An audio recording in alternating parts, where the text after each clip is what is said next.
ஒரு முக்கியமான ஒரு அறிவிப்பு என்ன அப்படின்னா, நம்ம கடந்த வருஷம் அல்ஹுதா ஃபவுண்டேஷன் ட்ரஸ்ட் அப்படிங்கிற ஒரு ட்ரஸ்ட்டை வந்து நம்ம ஏற்படுத்தணும்.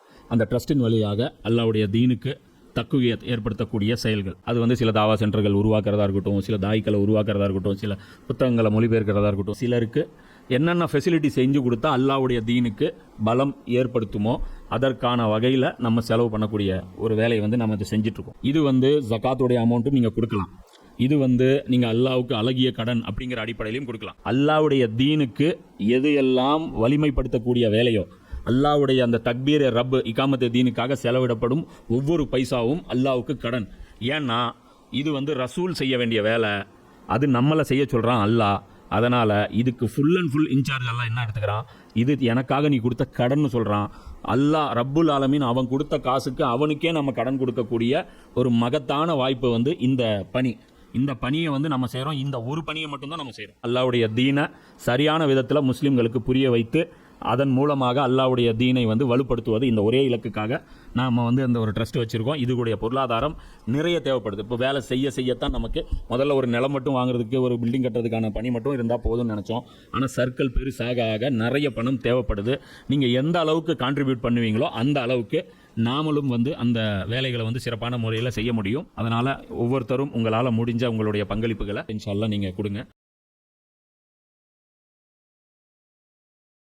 أعوذ بالله من الشيطان الرجيم بسم الله الرحمن الرحيم إن الحمد لله نحمده ونستعينه ونستغفره ونؤمن به ونتوكل عليه ونعوذ بالله من شرور أنفسنا ومن سيئات أعمالنا من يهده الله فلا مضل له ومن يضلل فلا هادي له وأشهد أن لا إله إلا الله وحده لا شريك له وأشهد أن محمدا عبده ورسوله أما بعد اللهم صل على محمد وعلى آل محمد كما صليت على إبراهيم وعلى آل إبراهيم إنك حميد مجيد اللهم بارك على محمد وعلى آل محمد كما باركت على إبراهيم وعلى آل إبراهيم إنك حميد مجيد رب اشرح لي صدري ويسر لي أمري واحلل عقدة من لساني. இன்றைக்கி வந்து கிளாஸ் நம்பர் 140, டேட் வந்து 18 ரமலான் 1447, 7/3/2026 சனிக்கிழமை. பார்க்க போகிற வசனம் வந்து 7வது அத்தியாயம் 80வது வசனம். இப்போ இதில் கான்டெக்ஸ்டில் தொடர்ச்சி என்ன பார்த்துட்டு வரோம் அப்படின்னா, ஐயாமுல்லா, நூ அலைஹிஸ்ஸலாம், ஹூத் அலைஹிஸ்ஸலாம், அதுக்கப்புறம் சாலி அலைஹிஸ்ஸலாம், உங்களுடைய 3 நபிமார்களுடைய ரசூல்களுடைய இந்த ஸ்டோரியை வந்து அல்லாஹ் வந்து சுருக்கமாக சொல்லி எச்சரிக்கிறான் குறைஷிகளுக்கு. இது மாதிரி நீங்களும் அழிஞ்சு போயிடாதீங்க, இந்த கிண்டல் பண்ணி இந்த மாதிரி அதாவது நீங்கள் அப்பர் ஹேண்ட் இருக்கிறது நினச்சி திமிர் பண்ணாதீங்க. ஏன்னா அந்த நபியோடைய அந்த கூட்டத்தினரும் கீழே இருப்பாங்க, இவங்க தான் மேலே ஆதிக்கம் செலுத்திட்டுருக்காங்க. இந்த பவர்ஃபுல்லாக நீங்கள் இருக்கிறதுனால உங்கள் பவர் வந்து உங்கள் திமிர் வந்து காப்பாற்றாது அப்படிங்கிறது தான் அல்லாஹ் வந்து தொடர்ச்சியாக சொல்லிட்டு வரோம். இப்போ அடுத்தது வந்து அல்லாஹ் சொல்லும்போது லூத் அலைஹிஸ்ஸலாமுடைய சமூகத்தை பற்றி அல்லாஹ் சொல்கிறோம். இப்போ லூத் அலைஹிஸ்ஸலாம் வந்து எந்த பகுதியில் வாழ்ந்தாங்க அப்படின்னா, இன்றைக்கி பலஸ்தீன் இருக்கு இல்லையா, அதை ஒட்டி இருக்கக்கூடிய அந்த சாவு கடல்பாங்க, டெட் சீம்பாங்க, இந்த கடலில் மிதப்பாங்க பாரு, அந்த நீச்சல் அடிக்காமலே அப்படியே இப்போது மிதந்துட்டுருப்பாங்க. அந்த டெட் சீயை ஒட்டி இருக்கக்கூடிய 2 ஊர்கள், இப்போ இல்லை, ஊர் தான் சொன்னல, மியூசியம் போயிடுச்சு. அது அந்த ஊர் வந்து சதூம் அப்படிங்கிற ஒரு ஊரும் ஆமுரா அப்படிங்கிற ஒரு 2 ஊர் வந்து இருந்துச்சு. இப்போ இந்த 2 நகரங்களில் வாழ்ந்த மக்களுக்கு லூத் அலைஹிஸ்ஸலாம் வந்து ரசூலா அனுப்பப்பட்டாங்க. அப்போ லூத் அலைஹிஸ்ஸலாம் யார் அப்படின்னா, அவருக்கு இன்னொரு வரலாறும் இருக்குது. என்ன அப்படின்னா, இப்ராஹிம் அலைஹிஸ்ஸலாமுடைய சகோதரர் மகன்.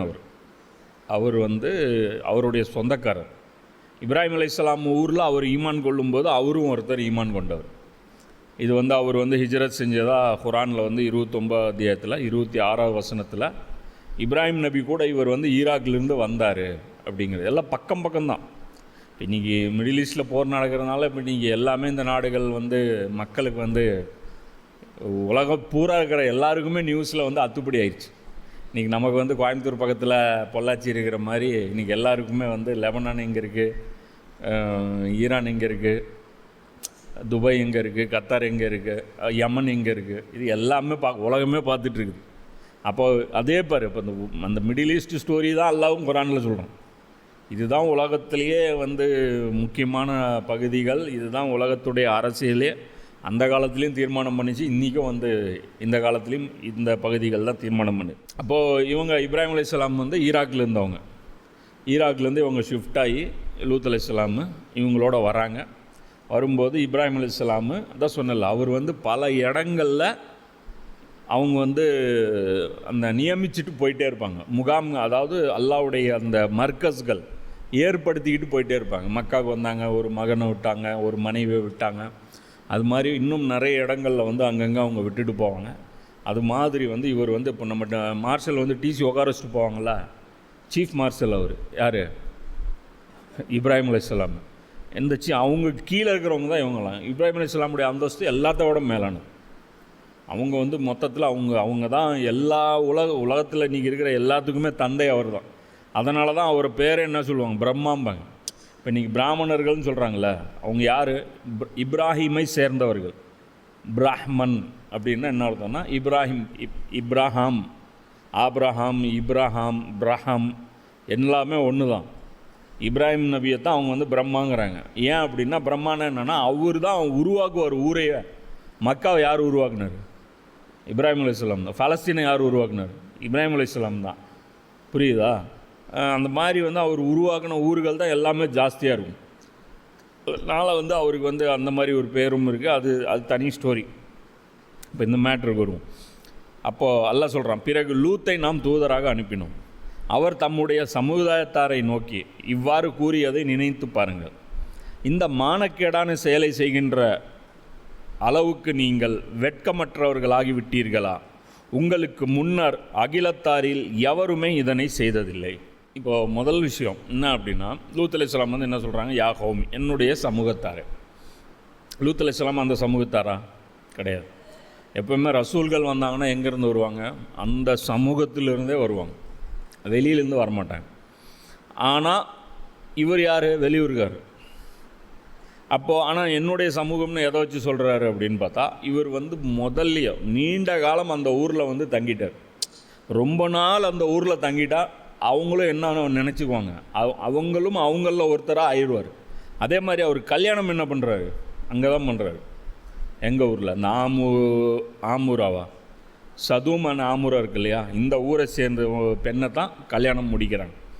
அப்போது ஊருக்கு நேரடி தொடர்பு இல்லைனாலும் ரொம்ப நாள் அந்த ஊருடைய இதிலே வாழ்ந்தோம்னா அந்த ஊருக்காரங்களே மாறிடுவாங்க. புரியுதா? இப்போ மெட்ராஸில் இருக்கிறவங்க எல்லாருமே மெட்ராஸ்காரங்களா? அதில் ப்ராப்பர் மெட்ராஸ்காரங்கன்னு எடுத்திங்கன்னா ஒரு 30%, 25% தான் இருப்பாங்க. ஆனால் கேட்டாங்கன்னா எல்லாம் சொல்லுவாங்க, நான் மெட்ராஸ்லேருந்து வரேன். இப்போ நம்ம என்ன ஈரோடா, ஆளுக்கு ஒரு ஊர்லேருந்து இங்கே உக்காந்துட்டுவோம். அது மாதிரி தான். ஆனால் ஒரு ஊருக்காரங்களாம் நம்மளை கன்சிடர் பண்ணுவாங்க. ஸோ அதனால இது ஒரு பெரிய இஷ்யூலாம் கிடையாது. இது குரானுடைய சுன்னத்துக்கு மாற்றம்லாம் கிடையாது. இது மாதிரி ஏற்கனவே மூசா அலைஹிஸ்ஸலாமும் அப்படி தான் இருந்தாங்க. மூசா அலைஹிஸ்ஸலாம் எந்த சமுதாயம், பனி இஸ்ராயலை சேர்ந்தவங்க. ஃபிரௌன் பனி இஸ்ராயிலா கிடையாது. ஆனால் யாருக்கு ரசூல் மூசா அலைஹிஸ்ஸலாம்? ஃபிரௌனுக்கு ரசூல். ஃபிரௌனுடைய அந்த ஊருக்கு தான், எகிப்துக்கு தான் அவங்க ரசூலாக போனாங்க. அப்போ போகும்போது எதுக்காக அவங்க போனாங்க, ஏன்னா அவர் ஃபிரௌன் வீட்டில் வளர்ந்தவர். புரியுதா? அப்போ அவங்க வீட்டு பிள்ளையாகவே வளரும்போது அப்போ அவங்க தன்னுடைய சமுதாயமாக தான் அவங்கள நினைக்கிறாங்க. ஸோ அந்த அடிப்படையில் இப்போ இவங்க என்ன சொல்கிறாங்க, இப்படி சொல்கிறாங்க. அதனால குரான் எப்படி பேசுதுன்னா, இந்த இடத்துல லி கௌமிஹி அப்படிங்கிறது இந்த வார்த்தை இவர் பயன்படுத்தும் போது லி கௌமிஹி அப்படிங்கிற ஒரு வார்த்தையை பயன்படுத்துது. அதே ஆது சமுதாயம் அந்த சமூகத்தினர் பற்றி பேசும்போது அந்த இடத்துல அல்லாஹ் என்ன சொல்கிறான், அஹாஹும் அப்படிங்கிறான். அஹாஹும் அப்படின்னா அவர்களின் சகோதரன் அர்த்தம். அஹி அப்படின்னா சகோதரன் அப்படின்னு அர்த்தம். வாங்க அஹி அப்படிம்பாங்க. அஹி அப்படின்னா சகோதரர், சகோதரி, இந்த மாதிரி மீனிங். அப்போது அஹாஹும் அப்படின்னு சொல்லிட்டு அல்லாஹ் சொல்கிறான். அப்போது ஒரு சின்ன டீட்டெயிலை கூட அல்லாஹ் எவ்வளோ அந்த ஒரு வேர்ட்லேயே மீனிங் பண்ணிடுறான் பாரு. அப்போ அவங்க ரெண்டு பேரும் சொல்லும்போது அஹாஹுங்கிறான், இவர் சொல்லும்போது அஹாங்கிற வார்த்தை வந்துச்சுன்னா அது தப்பு, கிராமரிக்காக அது மிஸ்டேக்கு. அதான் சொல்கிறேன்ல, இவ்வளோ யோசித்து யார் பேசுவா, அல்லாஹ் தான் பேசணும். அந்த சின்ன சின்ன டேட்டா. இதனால தான் குரானுடைய அந்த ஸ்ட்ரக்சரில் பார்க்கும்போது எங்கேயுமே அதில் மிஸ்டேக்கே வராது. புரியுதா? இந்த இடத்துல வந்து அல்லாஹ் வந்து வேறு வார்த்தையை வந்து பயன்படுத்துகிறான். இப்போ அவங்க பண்ண வேலைகள் பார்த்து அவங்க என்ன சொல்கிறாங்கல்ல அப்படின்னா, அவர் தம்முடைய சமுதாயத்தாரை நோக்கி இவ்வாறு கூறியதை நினைத்து பாருங்கள், இந்த மானக்கேடான செயலை செய்கின்ற அளவுக்கு நீங்கள் வெட்கமற்றவர்களாகி விட்டீர்களா? உங்களுக்கு முன்னர் அகிலத்தாரில் எவருமே இதனை செய்ததில்லை. இப்போ இந்த இடத்துல லூத் அலைஹிஸ்ஸலாம் வந்து எடுத்த உடனே இங்கே என்ன பேசுகிறாங்க, ஒரு தீமையை பற்றி பேசுகிறாங்க. அல்லாஹ்வை பற்றி பேசலை, ஷிர்க்கை பற்றி பேசலை, குஃப்ரை பற்றியும் பேசலை. எடுத்த உடனே அது அந்த பேச்சு வந்து அல்லாஹ் இந்த இடத்துல குறிப்பிடல. எடுத்த உடனே அவங்க என்ன சொல்கிறாங்க, அது ஒரு மானக்கேடான ஒரு விஷயம் செய்கிறாங்க. எல்லாத்த விட அதுதான் பெரிய தவறாக வந்து அவங்க அதை வந்து டிக்ளேர் பண்ணுறாங்க. எதனால் இவங்க வேறு சில தவறுகளும் செஞ்சதை குர்ஆன் வந்து பட்டியல் போடுது, வேறு இடங்களில் போடுது. அப்போ ஏன் இந்த விஷயம் வந்து இவங்க சொல்கிறாங்க அப்படின்னா, அதாவது ஒரு சமூகத்துக்கிட்ட போய் நீ ஒரு தவறு சுட்டி காட்டுறேன்னு வச்சுக்கோ, அவங்க வந்து எப்போவுமே அந்த தவறு வந்து அவங்க சரின்னு நினச்சி தானே செஞ்சிட்ருக்காங்க. இப்போது சிறுக்கு இணை வைக்கிறாங்க, சிலைகளை வழிபடுறாங்கன்னா சரின்னு நினச்சிட்டு தான் செஞ்சிட்ருப்பாங்க. அது தப்புன்னு நீ வந்து கன்வின்ஸ் பண்ணுறதுக்கு ரொம்ப சிரமப்படணும். ஏன், அந்த ஊரில் மட்டுமா சிலை வழிபாடு இருக்கும், பக்கத்து ஊர்லேயும் அதுதான் இருக்கும், வேறு ஊர்லேயும் அதுதான் இருக்கும். அவங்க போய் என்ன இப்போ நம்மளை தான் புதுசாக பார்ப்பாங்க. நீ புதுசாக சொல்கிற என்ன, எல்லா ஏரியாலையும் ஃபங்க்ஷன் இந்த மாதிரி நடந்துட்டு தானே இருக்கு, செய்யக்கூடாதுன்னு சொல்கிறவன் தனியாக தெரியும். ஆனால் இவங்க என்ன பிரச்சனைனா, இவங்க பண்ணது என்ன அப்படின்னா ஓரினச்சேர்க்கை, ஆணும் சேர்ந்து விபச்சாரம் பண்ணுறது. அதனால் இவங்க துண்டாக தெரிகிறாங்க இந்த விஷயத்தில். ஸோ அதனால் முதல்ல அவங்கள போய் என்ன அட்ரஸ் பண்ணுறாங்கன்னா, டே தம்பி உன் மண்டை குழஞ்சி போச்சு, நீ ஒரு ஜோம்பியாக மாறிட்ட, எந்த அளவுக்கு நீங்கள் கூறு கெட்டு போயிட்டீங்கன்னா இதை வச்சே நீங்கள் புரிஞ்சிக்கலாம். மற்ற தவறெல்லாம் அப்புறம் பேசுவோம், முதல்ல உங்களுக்கு கூறு கெட்டு போச்சுன்னு முதல்ல ஒத்துக்குங்க, அதுக்கப்புறம் எதுலெல்லாம் கூறு கெட்டு போச்சுன்னு லிஸ்ட்டை போடுவோம். அப்போ இதில் வந்து அவங்க மாற்றி பேசவே முடியாது. இன்னும் ஊர் உலகத்தில் நடக்காததான் செய்கிறோங்க, அதுதான் சொல்கிறேன். ஆமாண்டா, நடக்காததாண்டா செய்கிறீங்க. எடுத்தோடனே என்ன சொல்கிறேன், யாருமே செய்யாத, உங்களுக்கு முன்னர் அகிலத்தார் எவருமே செய்யாதே, உங்கள் வரலாற்றில் இதுக்கு முன்னாடி எந்த நியாயம் பண்ணலடா, சமகாலத்துலேயும் வேறு எந்த ஊர்லேயும் இந்த அநியாயம் நடக்கலடா, ஆக கேடு கெட்டு தரம் தாழ்ந்து நீங்கள் போயிட்டீங்க. இப்போ எந்த தப்பு பண்ண போனாலும் இதுதான் முதல்ல ஆர்குமெண்ட் வைப்பான். ஏன்டா சிகரெட் குடிக்கிறேன், நான் மட்டுமா குடிக்கிறேன், ஏன்டா தண்ணி அடிக்கிறேன், நான் மட்டுமா அடிக்கிறேன், எல்லாம் அவன் செய்யலையா இவன் செய்யலையா, இந்த பிக் பாக்கெட் அடிச்சுட்டு ஜெயிலுக்கு போயிட்டு ஏன்டா ஜெயிலுக்கு போனால், காந்தி செல்லவில்லையா, நேரு செல்லவில்லையான்னு அவங்கெல்லாம் போனாங்க, எதுக்கு நீ எதுக்கு போகிற, காந்தி பார்க்காத ஜெயிலா, நேரு பார்க்காத ஜெயிலான்னு அவங்கெல்லாம் பார்த்தாங்க, அவங்க சுதந்திரத்துக்காக போனாங்க, தேசத்துக்காக போனாங்க, நீ என்னத்துக்கு போன? அப்போது இது வந்து முதல்ல இது அவங்களுடைய அந்த பிக்சரை வந்து ஒரே ஆயத்தில் எல்லாம் கிளியர் பண்ணி விட்டுறோம். அந்த அந்த அந்த இன்ட்ரொடக்ஷனே எப்படி இருக்குதுன்னு பார்த்தீங்கன்னா, அதான் சொல்கிறாங்க, ஓப்பனிங்கே வந்து ஒரே பிளாஸ்டாக இருக்குது. இந்த ஒரு விஷயமே போதும் இவங்க எப்படிப்பட்ட சமூகமாக இருந்தாங்க அப்படிங்க. இப்போ இதில் இன்னொரு முக்கியமான விஷயம் என்ன அப்படின்னா, இந்த மானக்கேடான விஷயம் இவங்க செய்கிறாங்க இல்லையா, இதுக்கு முன்னாடி யாருமே செய்யலை அப்படிங்கிறது அவங்க மீனிங் என்ன அப்படின்னா, இதுக்கு முன்னாடி எவனாவது ஒருத்தன் பண்ணாமல் இருந்திருப்பானா அப்படின்னா பண்ணியிருப்பான். எவனாவது ஒருத்தன் ஏதோ ஒரு ஊரில் அப்படி ஏதோ ஒன்று பண்ணியிருப்பான்.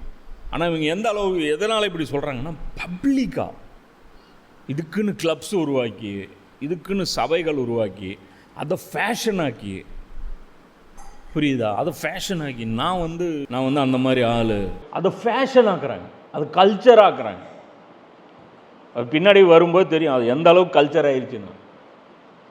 அது கல்ச்சரே ஆகி ஃபேஷன் ஆகி பப்ளிக்கில் ஓப்பனில் அதுக்காக ஒரு இது பண்ணி அருவருக்க, இது மனித குலத்திலிருந்து தரம் தாழ்ந்து, மிருகத்தை விட தரம் தாழ்ந்து, ஆக கேடுகட்டு போய் அம்மா முன்னாடி, அப்பா முன்னாடி, ஊர் முன்னாடி எதுவுமே அவங்களுக்கு சொரணை இல்லாமல் இந்த அளவுக்கு போகும்போது, இது வந்து அப்போ அந்த நபியுடைய பிரச்சாரம் வந்து அவங்க எடுத்தோன்னே எதை ஹைலைட் பண்ணுறாங்க, இது தான் ஹைலைட் பண்ணுறாங்க. ஏன் அப்படின்னா, இப்போ உதாரணத்துக்கு நம்ம ஒருத்தர் தாவா செய்கிறதுக்கு போகிறோம், அவர் வந்து இஸ்லாத்தை பற்றி எடுத்து சொல்லலாம் அப்படின்னு சொல்லிட்டு போனோம்னா அவர் தட்டில் வந்து அருவருக்கத்தக்க ஒரு விஷயத்தை வச்சு சாப்பிட்டுருக்காரு. முதல்ல என்ன சொல்லுவோம், அட கருமை முடிச்சவனை இதை போய் தின்னுட்டு இருக்கிற, முதல்ல கீழே வைடா. எந்த பேச்சும் நம்ம பேசவே மாட்டோம், முதல்ல இதை சொல்லுவோம், முதல்ல இதை கீழே விட தட்டில் எங்கேயும் கருமோ இவ்வளோ மென்டலாக இருக்கிற நீ அப்படின்ட்டு. அது மாதிரி வந்து இவர் சொல்கிறார், எடுத்தோன்னே அது சொல்கிறார், அல்லாஹ் பற்றி பேசலை, ஷிர்க்கை பற்றி பேசலை, அடே என்னடா இது அப்படின்னு போகிறாங்க. செஞ்சது என்ன? பெண்களை விடுத்து ஆண்களிடம் உங்களுடைய இச்சையை நீங்கள் நிறைவேற்றிக் கொள்கிறீர்கள். உண்மை யாதெனில் நீங்கள் முற்றிலும் வரம்பு மீறிய கூட்டத்தாராக இருக்கிறீர்கள். அப்போது இந்த இடத்துல இவங்க என்ன சொல்கிறாங்க, லூத் அலைஹிஸ்ஸலாமு, பெண்களை விட்டுறீங்க, ஆண்களிடம் உங்களுடைய இச்சையை நீங்கள் நிறைவேற்றிக் கொள்கிறீர்கள். இந்த இடத்துல அல்லாஹ் என்ன சொல்கிறான், ரிஜால் அப்படிங்கிறான். ரிஜால் அப்படின்னா இந்த இடத்துல வந்து குழந்தைகளை குறிக்காது, பெரிய ஆண்களை குறிக்கும். அப்போது இது வந்து இன்னும் அருவருப்பை வந்து அது கூட்டுது. இது பெரிய பெரிய ஆளாக இருந்துக்கிட்டு, இந்த எருமகடா சைஸில் இருந்துக்கிட்டு இந்த வேலை வந்து பண்ணுறீங்க என்ன? இது குரான் வந்து இந்த ரிஜாலுன் அப்படின்னு அந்த ரிஜாலுங்கிற அந்த வார்த்தையை வந்து சேர்த்திருச்சுன்னா, அது நல்ல ஆளோட சேர்த்துச்சுன்னா அதுவும் வந்து சிறப்பித்து சொல்லுதுன்னு அர்த்தம். கெட்ட ஆளோட சேர்த்துச்சுன்னா அது தரம் கெட்டவன பேசுதுன்னு அர்த்தம். இந்த ரிஜாலுன்னு தனியாக அல்லாஹ் வந்து சொன்னானா. அப்போ இது மாதிரி வந்து இதுக்கு முன்னாடியும் வந்து நம்ம பார்த்துருக்கோம் அந்த வசனத்தில். அப்போது இவங்களுடைய இது எது காட்டுது அப்படின்னா, இவங்களுடைய அந்த டிஃபால்ட் சிஸ்டம் இருக்குல்ல, நான் சொன்னல, எந்த ஒரு விஷயமா இருக்கட்டும், நம்ம பிறந்ததுலேருந்து பார்த்தீங்கன்னா சில விஷயங்கள் டிஃபால்ட்டாக இருக்கும், புரியுதா? அது வந்து பால் குடிக்கிறது, அது வந்து அதுவே டிஃபால்ட்டாக தெரியும். அதே மாதிரி அம்மாவோடன்னு வந்து அது அம்மாவோடவே இருக்கணும் அப்படிங்கிறது அதுக்கு வந்து டிஃபால்ட்டான ஒரு ப்ரோக்ராம். அது மாதிரி நிறைய விஷயம், அந்த மாதிரி சின்ன சின்ன விஷயங்கள் வந்து அதுக்கு வந்து டிஃபால்ட்டு சாஃப்ட்வேர்லேயே இருக்கும்.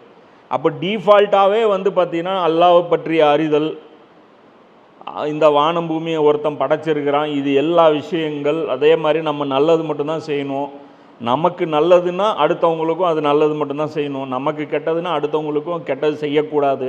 இது எல்லாமே நம்ம டிஃபால்ட் சாஃப்ட்வேரில் இருக்கும். இது வந்து மனுஷன் வந்து கரப்ட் பண்ணிட்டே வருவோம்.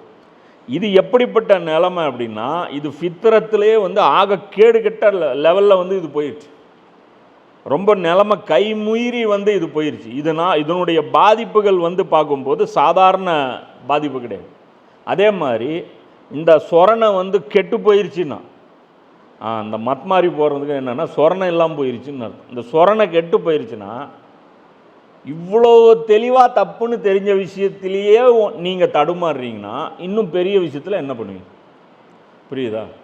ஒருத்தன் வந்து புரியுதா, உதாரணம் சொல்லும்போது 2ஆம் கிளாஸ் பேப்பருக்கே உனக்கு எழுதுறதுக்கு வக்கலன்னு நீலாம் நீட்டு எக்ஸாம் எழுதி என்னத்தை போய் கிளிக்க போகிறீங்க? அது மாதிரி இப்போ இந்த அளவுக்கு உங்களுடைய அந்த இன்டெலெக்சுவல் லெவல் வந்து கீழே போயிருச்சு. அந்த ஒரு பேசிக் சென்ஸு, காமன் சென்ஸு, எல்லா கருமமும் உங்களுக்கு போயிருச்சு. அப்போது நீங்கள் இந்த விஷயத்தில் மட்டுமா சோரம் போயிருப்பீங்க? பொருளாதாரத்தில், உங்களுடைய ஃபேமிலி ஸ்ட்ரக்சரில், உங்களுடைய அந்த வழிபாடுகளில், உங்களுடைய உலகத்தை பற்றி உங்களுடைய பார்வையில் எல்லாத்துலேயுமே நீங்கள் கரப்ட் ஆகிருப்பீங்க. புரியுதா? அதனால் வந்து இஸ்லாம் வந்து பார்த்தீங்கன்னா ஒரு சில விஷயங்களை வந்து அது வந்து பெரிய கடுமையான குற்றங்கள் லிஸ்ட்டில் வச்சுருக்குப்பார். அதெல்லாம் என்ன அப்படின்னா மனித குலத்துடைய வேற அறுத்துரும்.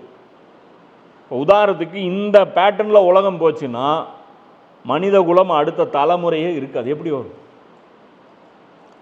இஸ்லாம் என்ன சொல்லுது? மனித குலம் வளரணுங்குது, மனித குலம் அடுத்த நல்லா பல்கி பெருகணும், வளர்ச்சி அடையணுங்குது. இது மனித குலத்துடைய வளர்ச்சி. சரி, ஓகே. இப்போ உங்கள் அப்பா அம்மா இந்த வேலையை செஞ்சுருந்தா நீ வந்திருப்பியா? நீ வந்திருக்க மாட்டேல்ல. அப்போனா இது தப்புங்கிறது உனக்கு உங்கள் அப்பா அம்மா கிட்ட இருந்தே உனக்கு தெரிஞ்சிருக்க வேண்டாமா? அப்போ நீ இந்த சொசைட்டியில் பிறந்துட்ட, இந்த சொசைட்டியோடைய பெனிஃபிட்ஸ் எல்லாத்தையுமே நீ அனுபவிக்கிற. ஊரில் ஒரு 100 பேர் உனக்குன்னு ஒரு கேங் இருக்குது, உனக்கு நண்பர்கள் இருக்கான், உனக்கு வந்து நீ இப்போ உன்னுடைய பொருள் வாங்கிறதுக்கு ஒரு கடைக்காரன் இருக்கான், விற்கிறதுக்கு நீ இருக்க. இது மாதிரி மனிதர்களோட நீ வாழ்கிற உலகத்தில் மனிதர்கள் இருக்கணும், தனிமையாக நீ வாழ மாட்ட. ஆனால் அடுத்து இன்னும் 2 தலைமுறை தாண்டி போகிற மனித உலகத்தை நீ எப்படி விட்டுட்டு போகிற? மனிதர்கள் இல்லாத ஒரு உலகத்தை நோக்கி நீ தள்ளிட்டு போகிற. அதானே இன்றைக்கி அதானே நடந்துகிட்ருக்கு. ஜப்பானில் என்ன லட்சணம்? 100 வருஷம் வாழ்கிறான், இக்கிகை வச்சுருக்கான், அதை வச்சுருக்கான், ரைட்டு. என்னத்தை நீ வாழ்ந்து என்னத்தை கிழிச்ச? கல்யாணம் பண்ண மாட்டேங்கிற, குழந்தைகள் இல்லை. இப்போ ஜப்பானில் மனிதர்கள் ரொம்ப குறைஞ்சி போயிட்டாங்க, எல்லாம் வந்து வயசானவங்க தான் இருக்காங்க. சைனாவில் வந்து குழந்தைகள் இல்லை. சைனா வந்து முதல்ல தடை பண்ணிச்சு, அதிகமாக குழந்தை பெற்றுக்கூடாது, மனிதகுல வளர்ச்சி வந்து ஆபத்தானதுன்னு. இஸ்லாம் ஆரம்பத்துலேருந்து ஒரே ஸ்டாண்டு தான், இல்லை அது ஆபத்து கிடையாது, வறுமையுடைய பயத்தினால் குழந்தைகளை கொல்லாதீர்கள்னு இஸ்லாம் வந்து சொல்லிகிட்டே இருக்கு. இஸ்லாத்துடைய நிலைப்பாடு எப்போவுமே மாறாது, ஒரே வேல்யூவில் அப்படியே போயிட்டே இருக்கும். இவங்க தான் என்ன பண்ணாங்க, இந்த குழந்தைங்களை கம்மி பண்ணுங்க. நாங்களாம் 80s படிக்கும்போது அங்கங்கே எழுதி போட்டிருப்பாங்க, ஒரு நாம் இருவர் நமக்கு இருவர், ஒரு ஸ்கொயர் ஒரு டப்பா எடுத்து போட்டு இந்த பக்கம் அம்மா, இந்த பக்கம் அப்பா, இந்த பக்கம் ஒரு பையன் ஒரு பொண்ணு, நாம் இருவர் நமக்கு இருவருன்னாங்க. அப்படியே பார்த்துட்டே இருப்போம். பார்த்தீங்கன்னா எம்ஜிஆர் படம்லாம் போய் ரஜினியெல்லாம் இன்ட்ரடக்ஷன் ஆனார், உடனே முக்கோணம் போட்டாங்க. ஏடான்னா அம்மா அப்பா ஒரு பையன், நாம் இருவர் நமக்கு ஒருவர், சுருங்கி போச்சு. இப்போ என்ன ஆகி போச்சு, இப்போ தமிழ்நாட்டில் வந்து என்ன சொல்கிறான், தமிழ்நாட்டில் இப்போ வந்து சட்டசபையில் 10 வருஷமாக தலையாக முட்டிட்டு அழுகுறாங்க. என்ன சொல்கிறாங்க, தமிழ்நாட்டுக்கு நிதி வருவாய் கம்மி கொடுக்குறாங்க. என்ன கொடுக்குறாங்க, வருவாய் எவ்வளோ கொடுக்குறாங்க, ₹1 டேக்ஸ் வந்து மாநில அரசுக்கு கட்டுறோம். என்னது, மத்திய அரசாங்கத்துக்கு ₹1 நம்ம பணம் கட்டுறோம். திருப்பி நமக்கு எவ்வளோ கொடுக்குறாங்க, 15 பைசா கொடுக்குறாங்க. ஏப்பா இவ்வளோ கம்மியாக கொடுக்குற அப்படின்னா, இங்கே மக்கள் தொகை கம்மியாக தான் இருக்குது, அதை வச்சு கணக்கு போடும்போது உங்களுக்கு இவ்வளோ போதும். ஊபியில் பீகாரில் மக்கள் தொகை ஜாஸ்தியாக இருக்குது, அதனால் அவங்க 10 பைசா கொடுத்தா அவங்களுக்கு ₹1 கொடுப்போங்க. அவங்க 10 பைசா டேக்ஸ் கட்டினா அவங்களுக்கு ₹1 கொடுக்குறாங்க வளர்ச்சி பணிக்கு. கேட்டால் என்ன சொல்கிறோம், குழந்தை கம்மியாக இருக்குன்னு. இப்போ இவங்க என்ன கேட்குறாங்க, தமிழ்நாடு கவர்மெண்ட்டு, நீங்கள் தானேங்க ஆடு கொடுத்தீங்க நாம் இருவர் நமக்கு இருவர்னு, உங்கள் அஜெண்டாவை நாங்கள் நிறைவேற்றணும், இப்போ அதுக்கு கொடுக்குற பரிசா? இப்போ அடுத்த கூத்து என்ன தெரியுமாச்சு, இதெல்லாம் பண்ணது சூப்பராக பண்ணது யார், சவுத்து தான். ஆந்திரா, கர்நாடகா, கேரளா, தமிழ்நாடு, இந்த 4 ஸ்டேட்டு சூப்பராக பண்ணிச்சு. இப்போ நேற்று வந்து முந்தா நேற்று பார்லிமெண்ட் இதில் சட்டசபையில், ஆந்திரா சட்டசபையில் சந்திரபாபு நாயுடு ஒரு இது ஒன்று ஸ்கீம் ஒன்று அனௌன்ஸ் பண்ணியிருக்காரு. என்ன அப்படின்னா, குழந்தை பெற்றுக்கிற ஒரு அம்மாவுக்கு 25,000 காசு, 2வது குழந்தை பெற்றுச்சுன்னா அதுக்கு இன்னும் கொஞ்சம் காசு, 3வது குழந்தை பெற்றுச்சுன்னா அதுக்கு இன்னும் காசு, அந்த 3வது குழந்தைக்கு மாதம் 1000 5 வருஷத்துக்கு, அந்த 3வது குழந்தைக்கு என்ன 15 வருஷத்துக்கு 16 வருஷத்துக்கு எல்லா ஃபீஸும் ஸ்கூலுக்கு இல்லை, அது என்ன படிக்குதோ அதை நாங்கள் படிக்க வைக்கிறோம். என்ன பிரச்சனை, ஃபேக்ட்ரியில் வேலை செய்கிறதுக்கு ஆகும். புரியுதா? அப்போ சுற்றிட்டு வருதா? அப்போ மனித குலம் அழிஞ்சிருமா? சரி, ஓகே, நீங்கள் சொன்ன அந்த ஸ்கீமுக்கே மனித குலம் இந்த ஸ்கீமில் போயிட்டுருக்கே, லூத் நபியோடைய அந்த உம்மத்து ஸ்கீமில் போச்சுன்னா மனித குலம் டைனோசருக்கு பக்கத்தில் மியூசியமில் மட்டும்தான் இருக்கும். ஒரு காலத்தில் மனிதர்கள் இந்த மாதிரி வீடெல்லாம் கட்டிட்டு இந்த மாதிரிலாம் வாங்கினாங்க, பல லாங்குவேஜ் பேசுனாங்க, இதெல்லாம் சாப்பிட்டாங்க, விவசாயம்லாம் பண்ணிகிட்டு இருந்தாங்க அப்படிங்கிறது. இப்போ இந்த மேற்கத்திய நாடுகள்லாம் நாசமாக போயிட்டு, இப்போ இந்த ரோபோட்டிக்ஸ் எதுக்கு போகிறான், ஏஐ எதுக்கு போகிறான்? முதல்ல ரோபோட் உருவாக்குனா, வேலை செய்ய சொன்னான், அதுக்கு ஒன்று மட்டும்தான், ஒரு கமாண்டுனா ஒன்று மட்டும்தான் செய்யும். போய் பட்டனை போட்டு வா அப்படின்னா கரண்ட் இருக்கா இல்லையான்லாம் பார்க்காது, பட்டனை போட்டு வந்துடும். புரியுதா? அது சுவிட்சு அது ஓடுதா மோட்ரு ஓடுதான்லாம் பார்க்காது. இது என்ன சொன்னி, இதனடா முசீபத்தாக இருக்குது, யோசிக்க கூட மாட்டேங்குது. அப்போ இதுக்கு யோசிக்கிற மாதிரி ஒன்று பண்ணு ஏஐ. இப்போ இருக்கிற ரோபோட் என்ன, போய் பட்டனை போடுனா கரண்ட் இருக்கான்னு பார்த்து பட்டன் போட்டு வரும், மனுஷன் செய்கிற மாதிரி செய்யும். எதுக்கு இந்த ரோபோட்? இவனுக்கு மனுஷன் இல்லை, மனுஷனை வந்து வச்சு அதாவது அந்த பொறுப்பு எடுக்கிறதுக்கு மனுஷன் தயார் இல்லை. இவனுங்களும் அதுதான், எங்களுக்கு எதுக்கு குழந்தைக்கு பாரம், ஏன் இவங்கெல்லாம் குழந்தை பெற்றுக்கிறது இல்லை? நம்ம 8 தாரன்னு ஒரு நடிகை, அவங்க வந்து 2 குழந்தை பெற்றுக்கிட்டாங்க, ஆனால் அவங்க வயிற்றுக்குள்ளே அந்த குழந்தை வளரலை, அந்த வலியை அனுபவிக்கலை, அந்த குழந்தைக்கு வந்து இவங்க கழுவியும் விடலை, அவங்க ஒன்றும் உச்சா போனால் ஒன்றும் பண்ணல, பேம்பர்ஸ் மாற்றல, ஒன்றும் பண்ணல. அன்னையர் தினத்துக்கு ஒரு ஃபோட்டோ மட்டும் அம்மா வந்து அதை தூக்கிட்டு வந்து ஃபோட்டோ போடும், கீழே சொச்சுன்னு இதை தாயனும் உயிரை அப்படின்னு சொல்லி உடனே கீழே அது போய் இது போய் அவன் புருஷன் போடுறான், உலகத்தின் சிறந்த தாயின், கீழே கழுவி ஊற்றுறாங்க. அப்படியே மானங்கெட்ட நாயி, இதெல்லாம் ஒரு ஈன பொழப்புன்ட்டு. எவ பெற்றாலோ அவர்கிட்ட போய் சொல்லுடா தாயின்ட்டு, வயிற்றுலையும் சுமக்கல, ஒரு கருமமும் பண்ணல. என்ன இதெல்லாம் ஒரு பொழப்புன்னு சொல்லிட்டு இப்படி வந்து பொறுப்பு இல்லாத இந்த உலகம் வந்து மாறிட்டுருக்கு. அப்போ இந்த குழந்தைகளை வந்து வளர்த்துறதுங்கிறது முசீபத்து, அவங்க முசீபத்தாக பார்க்குறாங்க. இன்றைக்கி வந்து பார்த்தீங்கன்னா எந்த அளவுக்கு அது டிஃபிகல்ட்டாக போயிடுச்சு. அந்த ஒரு 4 வருஷம் 5 வருஷம் நம்மளாம் என்ன 5 வருஷம் வேலையை காட்டுறானா ஹுசேனு, வைக்கிறானா, அதோ ஃபுல் டியூட்டி பார்க்க வைக்கிறானா, அவன் தூங்கும்போது நம்ம தூங்கணும், அவன் அவன் ரிலாக்ஸ் ஆகும்போது நம்ம வந்து நிம்மதியாக உட்காரலாம், அவ்வளோதான். மற்றபடி ஆனில் இருந்தானா, அவன் அவன் அவன் சுவிட்ச் ஆனில் இருந்தானா ஒரு வேலையும் பண்ண முடியாது. 4 வாட்டி கூட்டணும், 4 வாட்டி தலைவலியாக பார்க்குறாங்க. ஆனால் இஸ்லாம் என்ன சொல்லுது? அது ஹெல்த்தியாக பார்க்குது. அது வந்து அது ஒரு தாய்மை வந்து அது ஒரு பாண்டிங்காக இஸ்லாம் சொல்லுது. அதோடைய பர்க்கத்துகள் தனி. அதுக்கப்புறம் அதோடைய பின்னாடி வந்து ஒரு அம்மாவுக்கும் குழந்தைக்குமான அந்த ரிலேஷன்ஷிப்பு, அதுக்கப்புறம் இருக்கிற அந்த கேரிங்கு. அம்மாவுக்கு ஒரு அடிபட்டுச்சுன்னா அந்த குழந்தை துடிச்சு போகிறான், அவன் ஹாஸ்பிட்டலுக்கு கூட்டிகிட்டு போகிறான். அந்த அன்பு, அந்த பாசங்கள்லாம் எங்கே போவாங்க? உலகத்தில் எப்படி வாழ்கிறோம்? சும்மா தனியாகவே வாழ்ந்துட்டு இருந்தோமா? இவங்கெல்லாம் தனியாக எதுக்கு வாழ்கிறாங்க? சரக்கு இல்லாமல் இவங்களால் ஒரு நாள் தூங்க சொல்ல போகும். சாராயம் போதை இல்லாமல் இவங்களால் தூங்க சொல்லுவோம். எவ்வளவும் தூங்குறது இல்லை. இந்த ஃபேமிலி ஸ்ட்ரக்சர் இல்லாமல் வாங்கல்ற யாருமே சரக்கு அடிச்சுட்டு தான் தூங்குறாங்க. இப்போ நம்ம புதுசாக கட்சி ஆரம்பித்தார்ல தலைவர் ஃபுல் டக்கரில் தான் இருப்பார். நம்ம டப்பிங்கில் போகும்போது கூட அவங்க சொன்னாங்க, தலைவர் வந்து ஃபுல் டக்கர் தான் அப்படின்னு. அதனால தான் பார்த்தீங்கன்னா 6 மணி ஆச்சுன்னா தலைவர் உசுரே போனாலும் மீட்டிங்லாம் வந்து அட்டன் பண்ணுறதுல போய் மட்டை ஆயிடுறாரு. அவர் எவ்வளோ கூறு கெட்டு போயிட்டார். இப்போ அந்த அளவுக்கு காரிய உலகமே துப்பிட்டு இருக்குது. இப்போ இங்கே என்ன விஷயம் அப்படின்னா, இதை வந்து லீகலாக அனுமதிக்கிறது. இந்த உலகமே வந்து இதை நோக்கி வந்து இன்றைக்கி வந்து போயிட்டுருக்கு. இந்த 2014 வந்து 16 இப்போ இந்தியாவில் இது லீகல். இந்தியாவுடைய அரசியல் அந்த தீர்ப்பு ஒன்று வந்துச்சு. அந்த தீர்ப்பில் என்ன சொல்கிறாங்கன்னா, இந்த செயலை செய்பவர்கள் ChatGPTயில் போடும்போது அது வருது. இந்த செயலை செய்பவர்களை கண்ணியமாக பார்க்க வேண்டும். இந்த ஈன செயலை செய்பவர்களை கண்ணியமாக பார்க்க வேண்டும் அப்படின்னு நீதிமன்றம் சொல்லுது. அதனால் நீதிமன்றத்துடைய தீர்ப்பை நம்ம மதிக்கிறோம். இப்போ நான் திட்டினது எல்லாமே இன்றைக்கி இங்கே இருக்கிறவங்களுக்கு கிடையாது. லூத்து நபி காலத்தில் இருந்தாங்க இல்லையா, அவங்கள திட்டுறோம். சரியா? இது கண்ணியமான செயல். ஆனால் இஸ்லாத்தில் செய்யக்கூடாது, ஒரு முஸ்லீம் செய்யக்கூடாது அப்படின்னு சொல்லி குரான் சொல்லுது. சரிதா? நான் இதை பேசுகிறது எனக்கு ரைட் இருக்குது. இந்த அடிப்படையில் இது வந்து தவறான செயல். இது வந்து தவறுன்னு சொல்லி ஓவராலாக நான் முஸ்லீம் அல்லாதவர்களை நோக்கி நான் பேசிட்டேன்னு வச்சுக்குவாங்க, அது வந்து குற்றம். இன்றைக்கி அது பேசிட்டோம்னா அதெல்லாம் குற்றம். ஏன் இவங்க இதெல்லாம் பண்ணுறாங்கன்னா, முதல்ல இதெல்லாம் யார் ஆதரிச்சிருக்காங்கன்னா, இந்த கிரேக்க ஃபிலாசபர்கள் அந்த காலத்துலேயே ஆரம்பிச்சிருக்காங்க.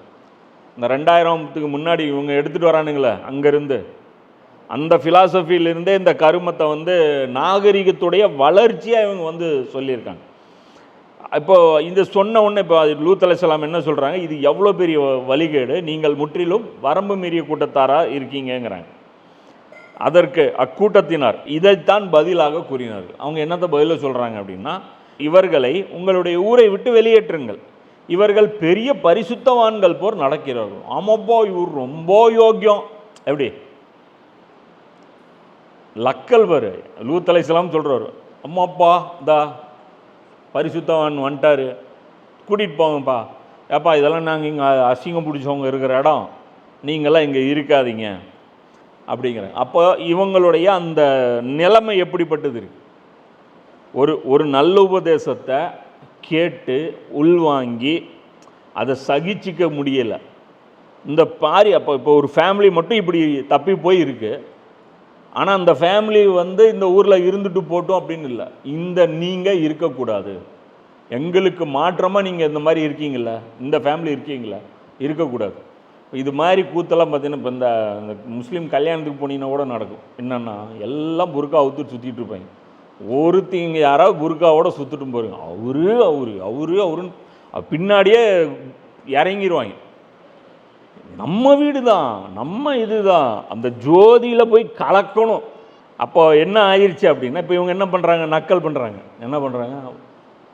உங்கள் ஊரை விட்டு இவர்களை வெளியேற்றி விடுங்கள், இவர்கள் பெரிய பரிசுத்தவான்கள் போல் தெரிகிறார்கள், ரொம்ப பெரிய ஆளுங்கப்பா அப்படின்ட்டு. அப்போ அதுக்கு தான் ஒரு பழமொழி கூட சொல்லுவாங்க. என்னென்னா, ஊர் வந்து அம்மனமாக தெரிஞ்சிச்சின்னு வச்சுக்கோ, கோமனம் கட்டினவும் கோமாளிம்பாங்க. அப்போது எல்லோரும் இந்த மாதிரி திரியும் போது அப்போ இவங்க எப்படி ஆகிட்டாங்க? இவங்க தான் இப்போ தப்பான ஆட்கள்.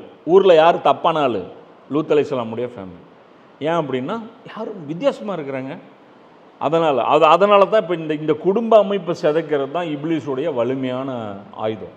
இதெல்லாம் வந்து ஒரு பெரிய பிரச்சனை. ஏதாவது ஃபேமிலி ஸ்ட்ரக்சரை டிஸ்டர்ப் பண்ணுறதுங்கிறது ஒரு சாதாரண பிரச்சனை கிடையாது, அது பயங்கரமான பிரச்சனை. இறுதியில் லூத்தையும் அவருடைய குடும்பத்தாரையும் நாம் காப்பாற்றினோம், அவருடைய மனைவியை தவிர அவள் பின்தங்கி விட்டவர்களில் ஒருத்தியாக இருந்தார். அப்போ லூத் அலைஹிஸ்ஸலாமுடைய மனைவி எந்த ஊருக்காரங்க? லோக்கல் ஊர், இந்த சதுமர் ஆமுராவை சேர்ந்தவர். இவர் எந்த ஊருக்காரர்? ஈராக்லேருந்து வந்தவர். கல்யாணம் நடந்துருச்சு. என்ன, இவர் லூத் அலைஹிஸ்ஸலாம் கூட தான் வாழ்கிறாங்க. அதுக்கு லூத் அலைஹிஸ்ஸலாமுக்கு 2 மகள்களும் இருக்காங்க, 2ன்னு நினைக்கிறேன், 2 மகள்களும் இருக்கிறாங்க. அந்த அளவுக்கு லூத் அலைஹிஸ்ஸலாமோட ட்ராவல் பண்ணி கூட அவங்களுக்கு சப்போர்ட்டாக நிற்காம ஃபேமிலி, அவங்க அம்மா வீட்டில் போனால் என்ன மதிக்க மாட்டாங்க. லூத் அலைஹிஸ்ஸலாம் ஃபேமிலி, லூத் அலைஹிஸ்ஸலாம் பழக்கத்தை ஃபாலோ பண்ணால் ஊருக்குள்ளே மதிக்க மாட்டாங்களே, அம்மா மதிக்க மாட்டாங்க, வீட்டில் போக மதிக்க மாட்டாங்க. அப்போ அங்கே போயிட்டு என்ன பண்ணுறது? என் புருஷனை வச்சுன்னு நான் மாரடிச்சிட்டு இருக்கிறேன், இப்படி கூறு கட்டு திரிகிறாரு, எங்கே சொன்னால் கேட்குறாரு, புரியுதா? நான் எல்லாம் சிரமத்தில் இருக்கிறேன். இதிலேருந்து புரியுது பாரு, இதெல்லாம் நமக்கு பயங்கரமான படிப்புன்னு. ஒரு நபி கூட 30-40 வருஷம் கழித்து, ஆனால் ஈமானுடைய அந்த வாடையை கூட முகராமல் இப்படியே வாழ்ந்து சாவறதுங்கிறது எவ்வளோ பெரிய விஷயம். இது மாதிரி அப்படியே உள்டாவும் இருக்காங்க. இன்றைக்கி இது கணவன் மனைவிக்கு இது ஒரு படிப்பினை. இது நம்ம சுதாரிச்சுக்கணும். அதே மாதிரி மனைவி ஒழுங்காக இருந்து கணவன் ஒழுங்காக இல்லாத ஆட்களும் இருக்காங்க. இது அப்படியே இந்த அப்படியே கான்ட்ராஸ்டாக இந்த பக்கமும் இருக்குது, இந்த பக்கமும் இருக்குது. அப்போ இது ஒரு படிப்பினை. இதில் இன்னொரு படிப்பினையும் இருக்குது. என்ன, இவ்வளோ மோசமான ஆள் கூட ஏன் கல்யாணம் பண்ணிகிட்டு இருக்கணும்? சொசைட்டியில் வேறு இல்லைன்னு அர்த்தம். புரியுதா? இருக்கிறது எல்லாமே இப்படியே தான் இருக்கும். வேறு டைவர்ஸ் பண்ணிட்டு வேறு பொண்ணு மாற்றிருக்கலாம்ல, கல்யாணம் பண்ணிவிட்டு டைவர்ஸ் பண்ணிவிட்டு வேறு பொண்ணு கட்டியிருக்கலாம்ல. ஊரில் இருக்கிறதே அந்த ஒரு உத்தமி தான், சரியா? அந்த உத்தமியே இவ்வளோ கேடு கட்டுது. நபி போகிறாரு, போயா வேலையை பார்த்துட்டு நான் பார்த்துக்கிறேங்கிற மாதிரி இருக்குது. இவ்வளோ கரெக்டான சுச்சுவேஷனில் அதே மாதிரி வாழவும் முடியும். புரியுதா? மோசமான ஆள் கூடவும் வாழ்ந்து வெளியே வந்துட முடியும். இதுவும் ஒரு மெசேஜ். பிறகு அக்கூட்டத்தார்கள் மீது நாம் பொழிந்தோம் கல்மலையை, பிறகு பாருங்கள் அக்குற்றவாளியின் கதி என்ன ஆயிற்று. அப்போ அல்லாஹ் என்ன பண்ணுறான்? அதுக்கப்புறம் இவங்க அந்த ஊரை விட்டுட்டு யார் ஹிஜ்ரத் பண்ணி வராங்க? யார்? லூத் அலைஹிஸ்ஸலாமும் அவங்களுடைய மகள்கள். அப்புறம் அவங்கக்கிட்ட யாரெல்லாம் ஈமான் கொண்டாங்களோ, மீதி சில ஆட்கள் இருந்தாங்களோ, அவங்க எல்லாரையுமே அல்லாஹ் காப்பாற்றி கூட்டிகிட்டு வந்துடுறான். கூட்டிகிட்டு வந்ததுக்கப்புறம் என்ன நடக்குதுன்னா, கல் மழையை அல்லாஹ் பொழிய வைக்கும். கல்மழை அது சாதாரணமானது இல்லை. அது அதில் நிறைய, அது விண்கல் மாதிரி, அது நெருப்பு அந்த மாதிரியான ஒரு கல், அது புழுதி, அது இல்லாமல் அதில் நிறைய கேஸஸ்ஸு, கெமிக்கல் ஆசிடு, இது எல்லாம் படிஞ்சு அவங்க அப்படியே உருக்குலைஞ்சு போய் அவங்க அழிக்கப்படுறாங்க. அப்போ அதனால் பாருன்னா இஸ்லாத்தில் இதே இந்த கல்யாணத்துக்கு அப்புறம் விபச்சாரம் பண்ணுறவங்களுக்கு பனிஷ்மெண்ட்டு அல்லாஹ் இதுதான் ஆக்கியிருக்கான். கல் தான் அடிக்கணும். திருமணத்துக்கு அப்புறம் விபச்சாரம் பண்ணனா என்ன? கல்லால் அடித்து தான் கொல்லணும். அதே மாதிரி இஸ்லாத்தில் இந்த LGBTQ+ இருக்குல்ல, இந்த குரூப், இது ப்ளஸ் இல்லைன்னா இது இது வரைக்கும் மனித வகையில் 46 வகை இருக்கும். எப்படி 46 மனித இனங்கள் இருக்குது. ஆண் பெண் இந்த 2 தான் இருக்குது. குழந்தை பிறந்தோன்னே நர்ஸே சொல்லிடும், பர்த் சர்டிஃபிகேட்டில் பேர் எழுதிட்டு தானே கொடுக்குது. அம்மா உங்களுக்கு ஆண் குழந்தை பிறந்திருக்கு, அம்மா உங்களுக்கு பெண் குழந்தை பிறந்திருக்கு. எதை வச்சு சொல்கிறாங்க? அது படைப்பு, இயற்கையாக என்ன படைப்பு இருக்கோ அதை வச்சு அழகாக அவங்க சொல்லிடுறாங்கல்ல. 2 கிடையாதான், 46 இருக்கான் ஜாதி. மனித வகையில் 46 ஜாதி இருக்கான். எப்படி மாம்பழத்தில் அல்போன்சா, கிளிமூக்கு, பங்கனப்பள்ளி இந்த மாதிரி இருக்கோ, அது மாதிரி 46 மனித ஜாதி இருக்கான். அப்போ மனித குலத்தில் 46 ஜாதி இருக்கான். இப்போ இஸ்லாம் வழிகாட்டாத ஒரு விஷயம் இருக்குன்னா இதுதான். எது? இந்த 46 ஜாதியை என்ன பனிஷ்மெண்ட்டு கொடுக்கணும்னு இஸ்லாத்தில் இல்லை. ஏன்னா அந்த நபி ஸல்லல்லாஹு அலைஹி வஸல்லம் காலத்தில் இந்த மாதிரி ஒரு தெல்லவரியும் இருந்ததில்லை.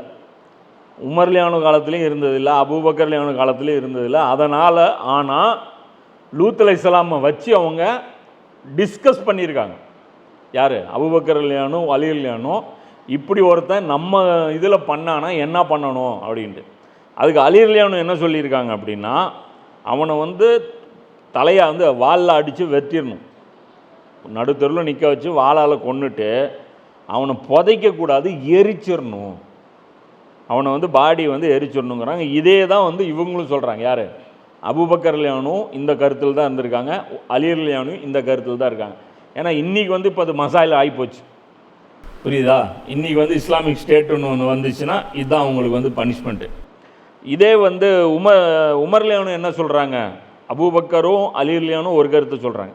உமர்லியானும் என்ன சொல்கிறாங்க அப்படின்னு பார்த்தீங்கன்னா, ஒரு பாலடைஞ்ச கட்டடம் எங்கேயாவது இருந்துச்சுன்னு வச்சுக்கோ, அந்த கட்டடத்துக்குள்ளே நடுவில் போய் அவனை படுக்க வச்சுட்டு அந்த பில்டிங்கை புல்டோசர் வச்சு இடித்து அவன் மேலேயே தள்ளி விட்டுருணும். அது இடிஞ்சு அவன் வந்து அப்படியே அந்த பாலடைஞ்ச, ஏன்னா அந்த வீட்டில் தானே அல்லாஹ் இடித்து அவங்கள அப்படியே பஸ்மமாக்கினா, அது அல்லாஹ் இவங்களுக்கு பனிஷ்மெண்ட்டு கொடுத்தது என்னென்னா, அந்த பூமியை அப்படியே புரட்டி இப்படி தூக்கி போட்டான். எப்படி இப்படி பிடுங்கி மேலே இருக்கிற பாட்டு கீழே போச்சு, கீழே இருக்கிற பாட்டு மேலே வந்துருச்சு அப்படின்ட்டு. இது எதுக்குன்னா, இந்த உடலுக்காக தானே நீ செய்கிற, உடல் சுகம் தானே, அப்போ உடலுக்கு வேதனை தான் நம்ம கொடுக்கும். அப்போ அதே மாதிரி தான் இஸ்லாம் வந்து இந்த விபச்சாரம் விஷயத்தில் சாதாரணமாக எடுக்காது. ஏன்னா இந்த விபச்சாரம்ங்கிறதே என்னென்னா மனித குலத்துடைய அழிவுக்கு கொண்டு போகும்.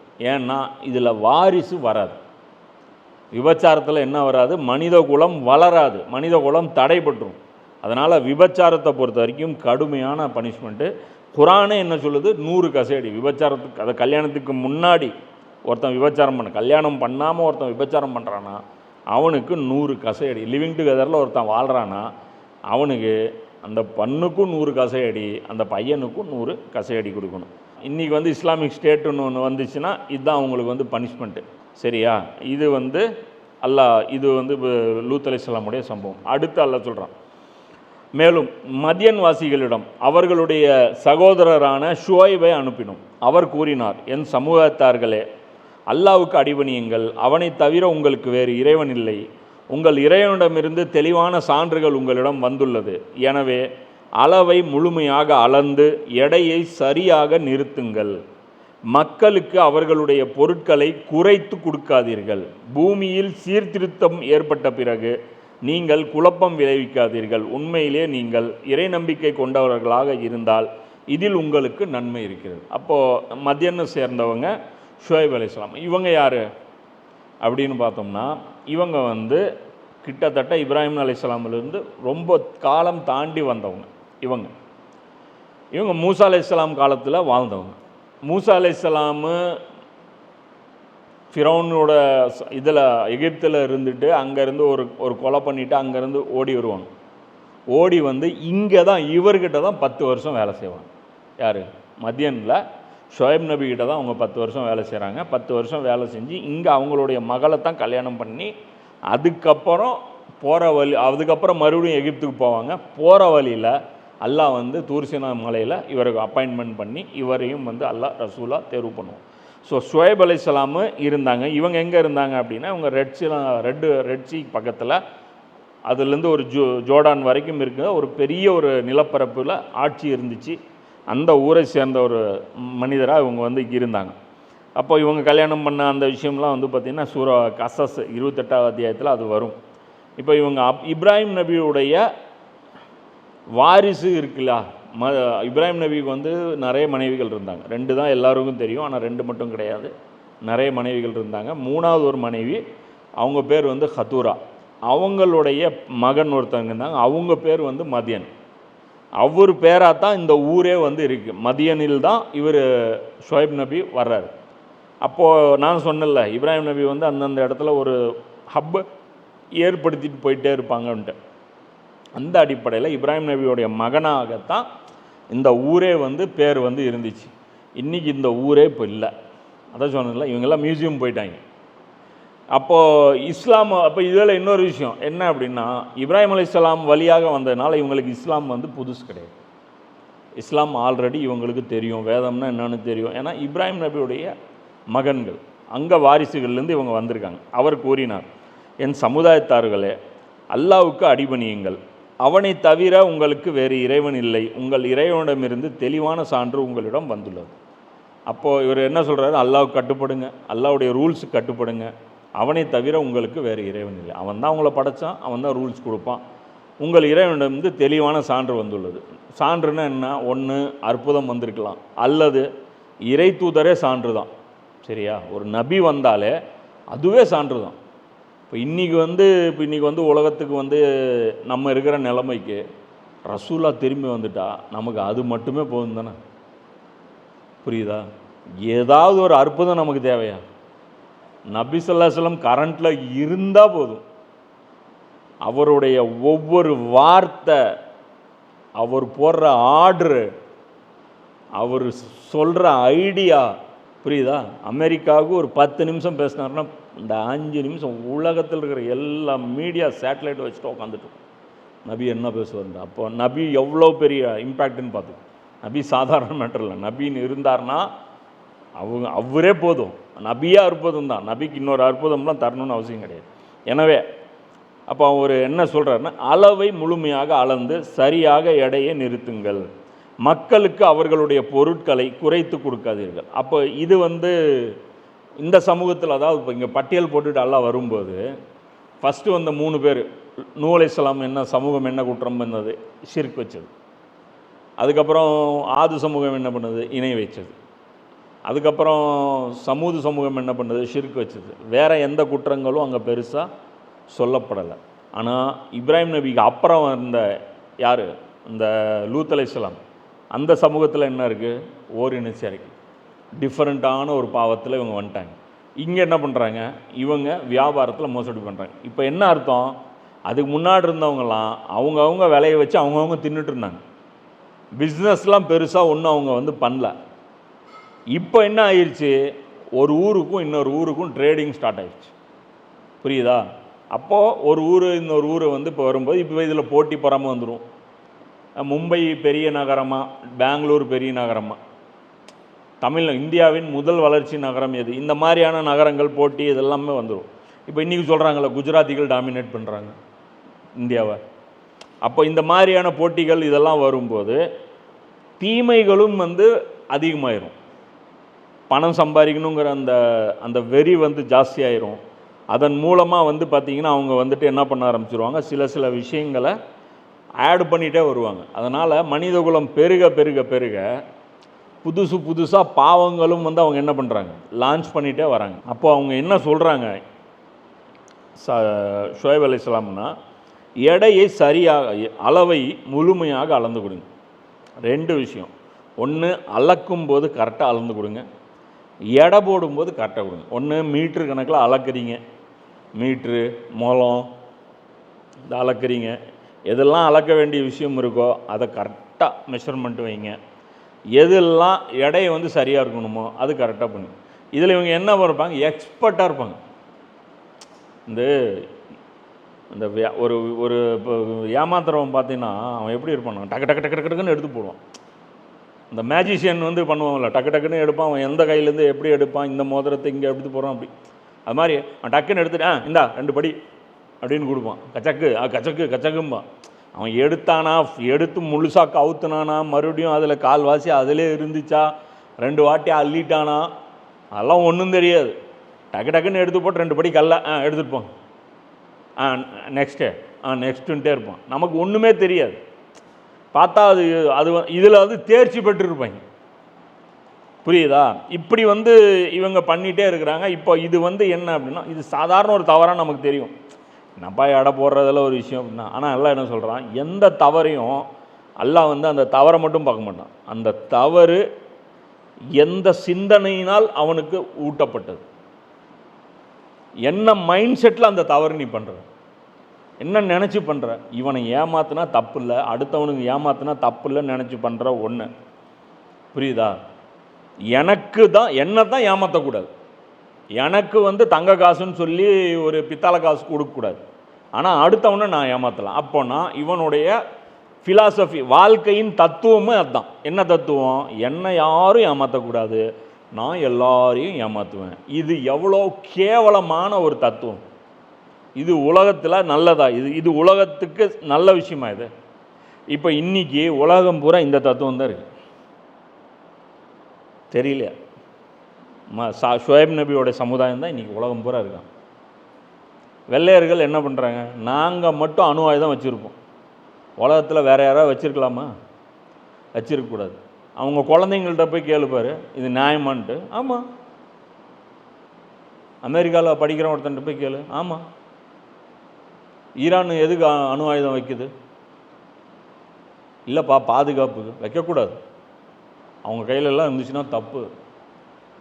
அப்படி அப்போ உன் கையில் இருக்க, என் கையில் இருக்கும், நான் அப்படி தான் வேணும். அவனுக்கு கரெக்டு, புரியுதா? ஒன்றும் இல்லை, கொக்கோ கோலா கொடுக்குறான். அவங்க ஊரில் இருக்கிற கொக்கோ கோலாவில் இருக்கிற கெமிக்கல் நம்ம ஊரில் இருக்கிற கொக்கோ கோலா கெமிக்கல் ஒன்றா? சவுதியில் இருக்கிற கொக்கோ கோலா டேஸ்ட்டு வேறையாக இருக்குது, பெப்சி டேஸ்ட்டு வேறையாக இருக்குது. நமக்கு கொடுக்குற பிஸ்கட் அவன் திங்கிற பிஸ்கட் ஒன்றா?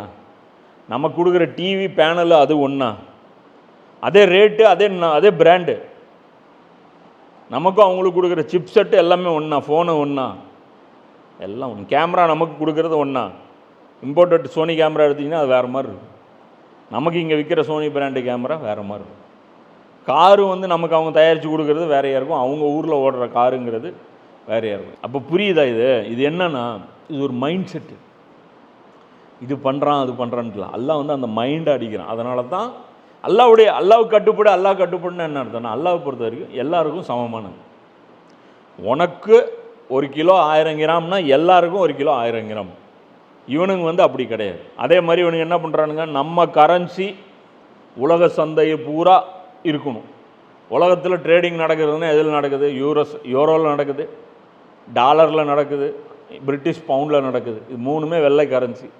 வேறு எந்த கரன்சி கொடுத்தும் பெட்ரோல் வாங்கக்கூடாது, என்ன ஆயுதங்கள் வாங்கக்கூடாது, இராணுவ உபகரணங்கள் வாங்கக்கூடாது, விலை பொருட்கள் எதுவுமே, இன்டர்நேஷ்னல் டீலிங் எதுவுமே இதில் வந்து பண்ணக்கூடாது. இதெல்லாம் பண்ணாதனால தான் இவனுங்களாம் பணக்காரனாக இருக்கிறானுங்க. புரியுதா? இந்த ரெட்டை நிலைப்பாடு மனித குலத்துக்கு நன்மை தருமா தீமை தருமா? தீமை தரும். போக போக போக இது வந்து பாரபட்சத்தில் ஒரு பக்கம் ரொம்ப உழைச்சிட்டே இருப்பான், அவன் மேலே வரவே மாட்டான். இன்னொரு பக்கம் அவன் உழைக்கவே மாட்டான், அவன் மேலே வந்துட்டு இருப்பான். உழைக்காமல் இவ்வளோ காசு கொடுக்கறதுனால இவன் கெட்டு போயிடுவான். இப்போ நம்ம இன்றைக்கி ஒரு பணக்கார வீட்டு பிள்ளைக்கு தானே கெட்டு போகுது. ஏன் கெட்டு போகுது? ஃப்ரீயாக காசு கிடைக்குது, கேட்டது உடனே கிடைக்குது. அவனுக்கு கஷ்டம்னா என்னன்னு தெரில. இந்த பக்கம் இருக்கிற குழந்தைங்க கஷ்டப்படுறது, இவங்களும் அவ்வளோ கெட்டு போக மாட்டேங்க. அப்போது இதனால் இவன் கெட்டு போகிறதுனால இவனும் நரகத்துக்கு போவான். இவனும் என்ன பண்ணுவான், கிடைக்காத ஒரு கோபத்தில் ஒரு கட்டத்தில் இவன் சமூக விரோத செயலுக்கு போவான், திருடும் போவான். விரக்தியாச்சுன்னா என்ன பண்ணுவான், முன்னேறதுக்கு வாய்ப்பே இல்லைன்னா என்னடா பண்ணுவான்? ஒன்றும் பண்ண மாட்டான். அடுத்து என்ன பண்ணுவான், திருட போவான், கொலை பண்ணுவான், கோபம் வரும். இதனால் மனித குலத்துடைய ஸ்டெபிலிட்டி கொலாப்ஸ் ஆகும். அதனால தான் அல்லாஹ் என்ன பண்ணுறான், அங்கே படிக்கிறான்.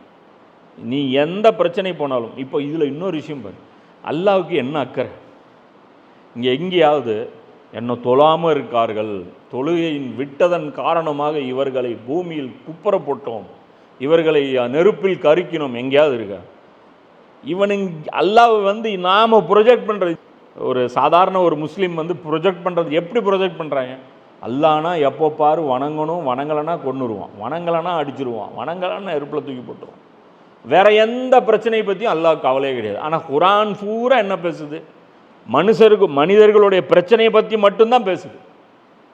தனக்கான பிரச்சனையை பற்றி அல்லாஹ் எங்கேயுமே பேசலை. எங்கேயாவது வார்த்தைக்கு வார்த்தை குர்ஆன் வந்து நீங்கள் தொழுவலன்னா இப்படி ஆயிரும் அப்படி ஆயிரும்.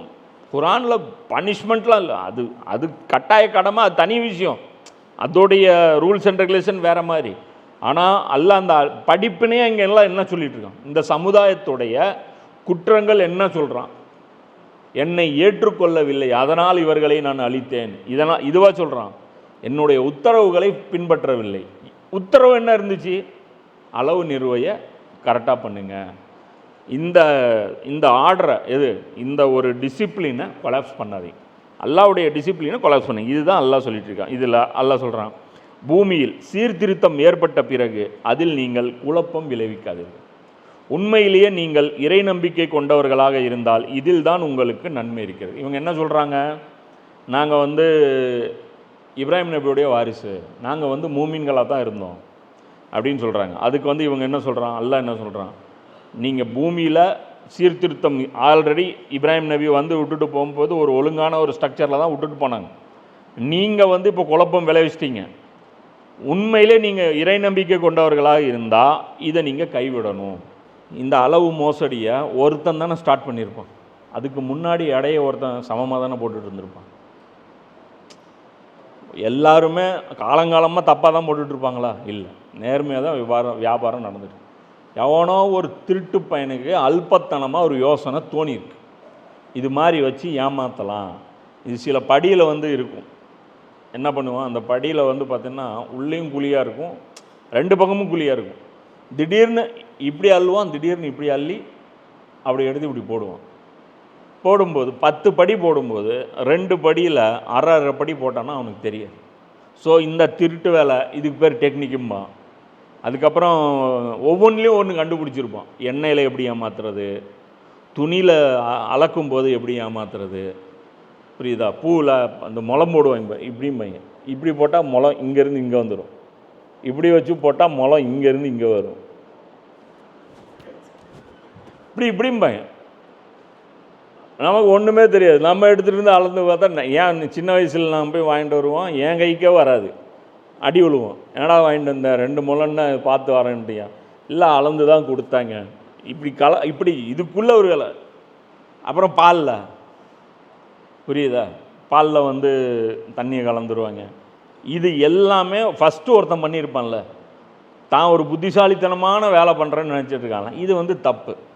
இதெல்லாமே வந்து பண்ணக்கூடாது அப்படின்னு சொல்லிட்டு அல்லாஹ் சொல்கிறேன். இதெல்லாம் எதுக்குன்னா, அல்லாஹ் சொல்கிற எதுவுமே பாரு அல்லாஹ்வுடைய நன்மைக்கு கிடையவே கிடையாது, எல்லாமே மனிதகுல நன்மைக்கு தான்.